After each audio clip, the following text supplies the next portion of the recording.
ये आकाशवाणी है। प्रस्तुत है कार्यक्रम मंथन। इसके अंतर्गत सुनिए राष्ट्रीय उपभोक्ता दिवस के अवसर पर उपभोक्ता सशक्तिकरण और शिकायत निवारण पर चर्चा। इसमें भाग ले रहे हैं उपभोक्ता मामले, खाद्य और सार्वजनिक वितरण मंत्रालय में उपभोक्ता मामले विभाग के संयुक्त सचिव अनुपम मिश्रा और आकाशवाणी संवाददाता दीक्षा सक्सेना। राष्ट्रीय उपभोक्ता दिवस हर साल 24 दिसंबर को मनाया जाता है। इस साल की थीम है वर्चुअल सुनवाई और उपभोक्ता न्याय तक डिजिटल पहुंच। इस पर अधिक चर्चा के लिए हमारे साथ उपभोक्ता मामले, खाद्य और सार्वजनिक वितरण मंत्रालय में संयुक्त सचिव श्री अनुपम मिश्रा स्टूडियो में मौजूद हैं। श्री मिश्रा, कार्यक्रम में आपका स्वागत है। नमस्कार। इससे पहले कि हम आपके विभाग के कामकाज के बारे में विस्तार से बात करें, क्या आप हमें इस दिन को मनाने के महत्व के बारे में बता सकते हैं और कृपया हमें इस साल की थीम के बारे में भी थोड़ा विस्तार से समझाएं।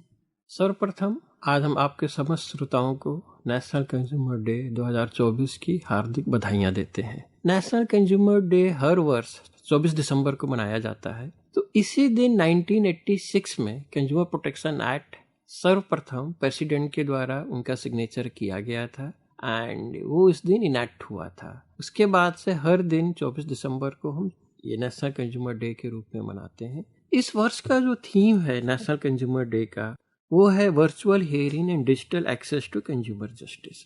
तो ये थीम इसलिए रखा गया कि कंज्यूमर प्रोटेक्शन एक्ट 2019 में जो आया, इनफैक्ट 1986 के एक्ट को रिपील करके, क्योंकि 1986 का एक्ट धीरे धीरे पुराना हो गया, कई नई चीजें आ गई जैसे ई कॉमर्स, ऑनलाइन ट्रेडिंग, जिसको कि 1986 का एक्ट अच्छी तरह से उसको एड्रेस नहीं करता था। तो उस एक्ट को रिपील करके कंज्यूमर प्रोटेक्शन एक्ट 2019 में नया लाया गया। इसमें कई चीजों के साथ साथ जो महत्वपूर्ण चीज थी वो थी ई फाइलिंग की व्यवस्था। ई फाइलिंग की व्यवस्था ये थी कि कंज्यूमर कहीं भी चाहे अपनी कोई भी शिकायत हो कंप्यूटर के माध्यम से घर बैठे कर सकता था। 2019 में कंज्यूमर प्रोटेक्शन एक्ट में इसका प्रावधान किया गया। धीरे धीरे 2024 तक सभी राज्यों में जितने भी स्टेट कमीशन है और जितने डिस्ट्रिक्ट कमीशन है और नेशनल कमीशन में ये लागू कर दिया गया है।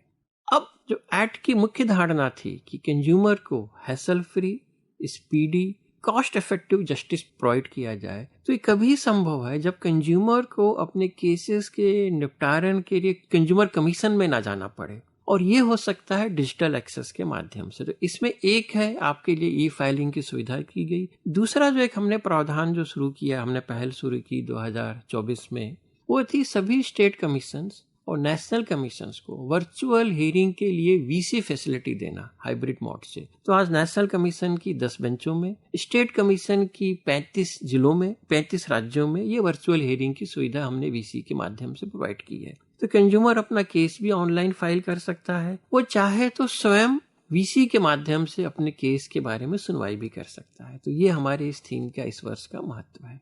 आपने जैसे बताया डिजिटल फाइलिंग, इसी पे मैं जोड़ना चाहूंगी कि इंटरनेट ने हमारे जीवन में आज गहरी पैंठ बना ली है और ऑनलाइन शॉपिंग सभी नागरिकों के लिए बहुत ही सुविधाजनक एक विकल्प है।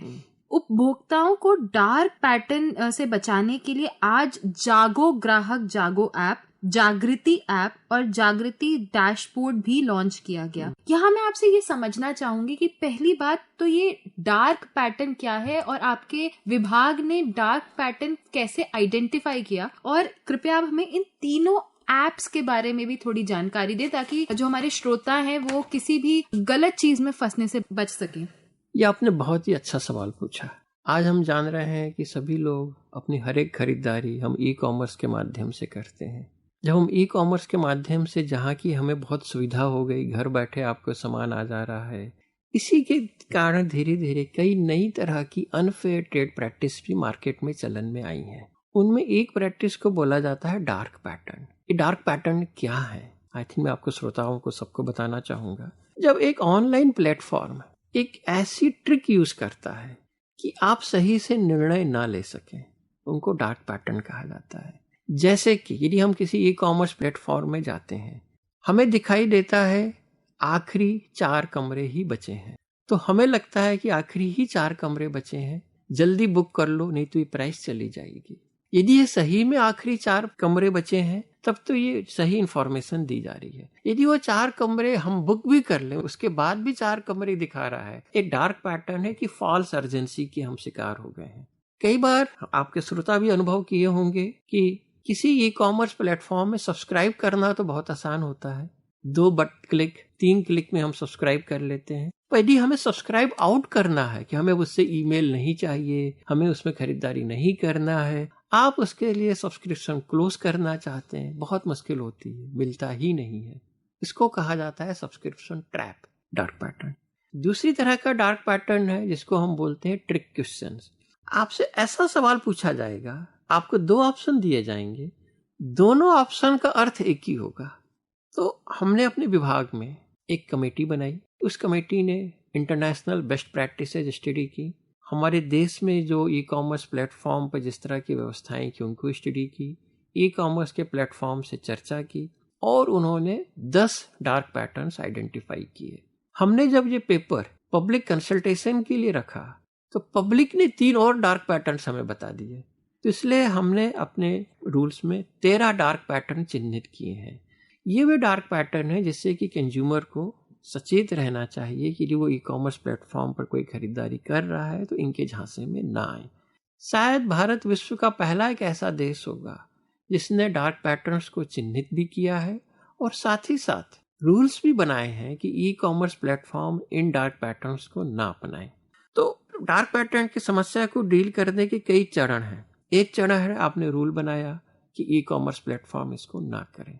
दूसरा चरण है कंज्यूमर्स में अवेयरनेस भी होनी चाहिए कि हम डार्क पैटर्न से बचें।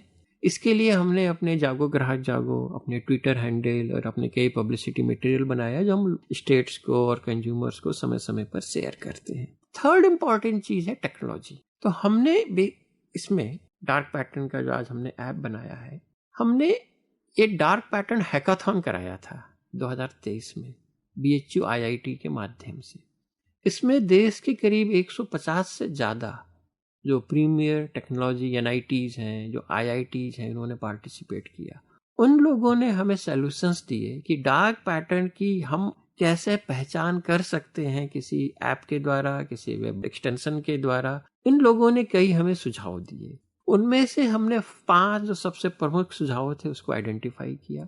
फिर BHU IIT ने ही इन्हीं 500 सुझावों पर और काम करके ये 3 जो ऐप बनाए हैं, जागो ग्राहक जागो ऐप, जागृति ऐप, एक जागृति डैशबोर्ड जो है। तो इसमें कंज्यूमर्स को एक तो जानकारी मिल जाएगी कि आप किसी भी ई कॉमर्स प्लेटफॉर्म पर जाते हैं तो आप चेक कर सकते हैं कि भाई इसमें कितने डार्क पैटर्न यूज हो रहे हैं। दूसरा, ये जब रेगुलेटर को दिया जाएगा तो रेगुलेटर उन ई कॉमर्स प्लेटफॉर्म पर एक तरह से नजर रख सकते हैं और इनसे आने वाले परिणामों की और जांच करके उन्हें लगता है कि कोई प्लेटफॉर्म ज्यादा डार्क पैटर्न इस्तेमाल कर रहा है तो उसके विरुद्ध CCPS कार्यवाही कर सकता है, सेंट्रल कंज्यूमर प्रोटेक्शन अथॉरिटी। और इसमें कंज्यूमर्स को भी एक ऑप्शन दिया गया है कि वो किसी प्लेटफॉर्म पर, किसी लिंक पर कोई डार्क पैटर्न देखते हैं तो इसके माध्यम से वो CCPA को बता सकते हैं और CCPA उस पर फर्दर एग्जामिनेशन कर सकता है। कई बार ऐसा होता है कि उपभोक्ता किसी गलत चीज में फंस जाता है, तो ग्रीवांस रिड्रेसल से रिलेटेड आप हमारे श्रोताओं को क्या जानकारी देना चाहेंगे अगर वो किसी ऐसे ट्रैप में फंस जाते हैं जिसकी आपने अभी जानकारी हमें दी, तो उससे बाहर निकलने के लिए वो ग्रीवांस रिड्रेसल कंज्यूमर कोर्ट्स की कैसे सहायता ले सकते हैं? मैं आपके श्रोताओं को आपके माध्यम से बताना चाहूंगा, ये किसी भी कंज्यूमर को कोई भी शिकायत है, unfair trade practice, misleading advertisement या उससे कोई उन्होंने सामान खरीदा, तो एक हमारा बहुत ही सुलभ एक नंबर है 1915 या टोल फ्री नंबर है। इसमें वो देश में कहीं से भी डायल कर सकते हैं और 17 भाषाओं में देश की हम इसमें ग्रीवांसेस लेते हैं। यह एक तरह से कंज्यूमर कमीशंस नहीं है, इनफैक्ट कोर्ट ने उनको हम कंज्यूमर कमीशन कहते हैं, तो कंज्यूमर कमीशंस नहीं है, एक प्री लिटिगेशन मेजर है कि आप कोर्ट में जाने से पहले ही अपनी ग्रीवांस का निपटारा कर सकें। तो 1915 पे जब आप शिकायत करते हैं तो ये हमारे जो काउंसलर्स हैं नेशनल कंज्यूमर हेल्पलाइन में, उन शिकायतों को ये दर्ज करते हैं और आपके बिहाफ पर कंसर्न कंपनी से लेते हैं। हमें आपको बताते हुए खुशी हो रही है कि आज की तारीख में हमारे पास 1000 से ज़्यादा कन्वर्जेंस कंपनीज हैं जो कि NCS से जुड़ी हुई हैं। तो इनकी जो शिकायतें आती हैं हम सीधा कंपनी से हम टेकअप कर लेते हैं और फिर जो उनका निपटारा के जो हमारा टाइमलाइन है, जो टाइम शेड्यूल है, हम कंज्यूमर्स को बताते हैं। और एक तरह से प्री लिटिगेशन मेजर है, कोर्ट से बाहर, कमीशन या कोर्ट से बाहर का। दूसरा जो एक तरीका है, ये कंज्यूमर कमीशंस में केस फाइल कर सकते हैं, जैसे कि मैंने आपको पहले बताया। मैं आपसे ये जानना चाहूंगी, जैसे आज के दिन 13 प्रमुख ई कॉमर्स कंपनियों ने उपभोक्ता सुरक्षा सुनिश्चित करने के लिए एक सुरक्षा प्रतिज्ञा पर हस्ताक्षर किए हैं। क्या आप हमें सुरक्षा प्रतिज्ञा के बारे में बता सकते हैं? हमें जो विचार आया कि हम इनसे एक सेफ्टी प्लेस साइन करवाएं, ये बहुत अच्छा सवाल है। ई कॉमर्स प्लेटफॉर्म से हमने पाया कि कुछ ई कॉमर्स प्लेटफॉर्म्स पर कुछ ऐसी चीजें बिक रही थी जो कि वहां नहीं बिकनी चाहिए। जैसे कि एज पर लॉ आप BIS मार्क यदि प्रेशर कुकर नहीं है तो उसको बेच नहीं सकते हैं, पर non BIS mark pressure cooker बेचे जा रहे थे। इस तरह से कुछ और चीजें भी हमारे संज्ञान में आई। तो उस समय हमने विचार किया कि क्यों ना हम एक तरह से सेफ्टी प्लेस, जो चीज कंज्यूमर्स के लिए अनसेफ है उसके लिए ई कॉमर्स प्लेटफॉर्म ना बेचें। एक तरीका था कि वो वॉलंटरी एक प्लेस साइन करें, खुद से ही एग्री करें कि हम जो चीज़ हम कंज्यूमर्स के लिए हानिकारक है, उनके साथ अनसेफ है, उनकी लाइफ या प्रॉपर्टी तो थ्रेट है, वो हम अपने प्लेटफॉर्म पर नहीं बेचेंगे, उसके लिए ड्यू डिलिजेंस करेंगे और we will have a proper mechanism to ensure का उनका सेल हमारे यहाँ ना हो। तो एक वॉलंटरी प्लेज है, ये एक तरह से उन पर कुछ ऑब्लिगेशंस रखता है। मतलब जो चीज़ें अनसेफ हैं उनको अपने प्लेटफॉर्म पर नहीं बेचेंगे, जो जिनके स्टैंडर्ड्स हैं या जो मानक के हिसाब से नहीं है। दूसरा, यदि आपके यहाँ कोई ऐसी इन्फॉर्मेशन है तो उसको आप दूसरे लोगों से भी शेयर करेंगे, रेगुलेटर के साथ भी आप शेयर करेंगे। और हमें बताते हुए बड़ी खुशी हो रही है कि कुछ ई कॉमर्स प्लेटफॉर्म्स, इस सेफ्टी प्लेस को ड्राफ्ट करने से पहले भी हमारी उनसे चर्चा हुई थी और आज 13 ई कॉमर्स प्लेटफॉर्म्स ने इसको साइन किया है। तो बेसिकली ये इन ई कॉमर्स प्लेटफॉर्म का एक तरह से कमिटमेंट है कि हम कंज्यूमर सेफ्टी के लिए कमिटेड हैं। इसी से मैं दूसरे सवाल पे आना चाहूंगी, मिसलीडिंग एडवर्टाइजमेंट्स या फिर भ्रामित करने वाले विज्ञापन। आपका मंत्रालय ऐसे विज्ञापनों पे काफी सख्त कार्रवाई कर रहा है और हाल ही में कोचिंग इंस्टीट्यूट्स के अगेंस्ट आप लोगों ने काफी सख्त कदम उठाए हैं। कंज्यूमर प्रोटेक्शन एक्ट 2019 में मिसलीडिंग एडवर्टाइजमेंट की डेफिनेशन दी हुई है। ये बेसिकली डेफिनेशन में एक बहुत महत्वपूर्ण बात यह है कि मिसलीडिंग फैक्ट्स या गलत तथ्य उनको ना बताया जाए। मतलब जो भी आपका एडवर्टाइजमेंट हो, ऑनेस्ट हो, ट्रुथफुल हो। तो जो कंपनीज या जो एंटिटीज मिसलीडिंग एडवर्टाइजमेंट कर रही थी उसमें हमने उनको नोटिस भेजी। वो CCPA में एक्ट में हमारी एक व्यवस्था है जिस तरह से हम कार्यवाही करते हैं। तो हमने ये पाया कि कई जो कोचिंग इंस्टीट्यूट्स हैं अपने बच्चों को, जो लोग वहां से कोचिंग से पढ़ कर गए हैं, उनके सक्सेस के बारे में भ्रामक या मिसलीडिंग क्लेम कर रहे थे।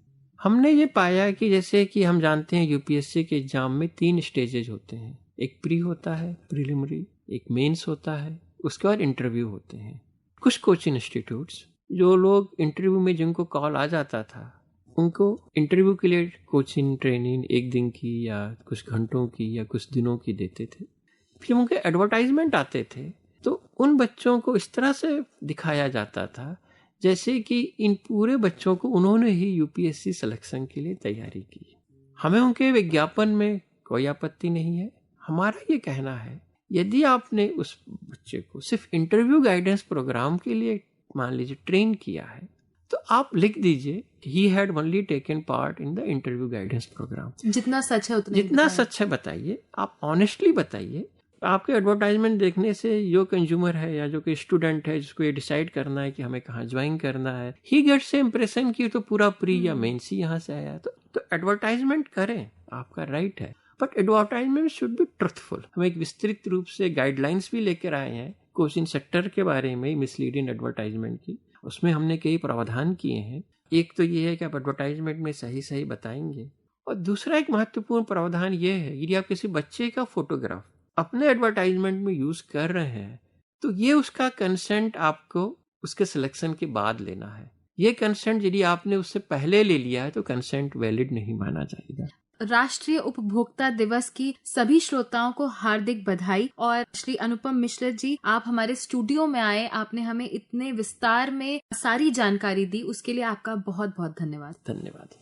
अभी आप सुन रहे थे राष्ट्रीय उपभोक्ता दिवस के अवसर पर उपभोक्ता सशक्तिकरण और शिकायत निवारण पर चर्चा। इसमें भाग ले रहे थे उपभोक्ता मामले, खाद्य और सार्वजनिक वितरण मंत्रालय में उपभोक्ता मामले विभाग के संयुक्त सचिव अनुपम मिश्रा और आकाशवाणी संवाददाता दीक्षा सक्सेना।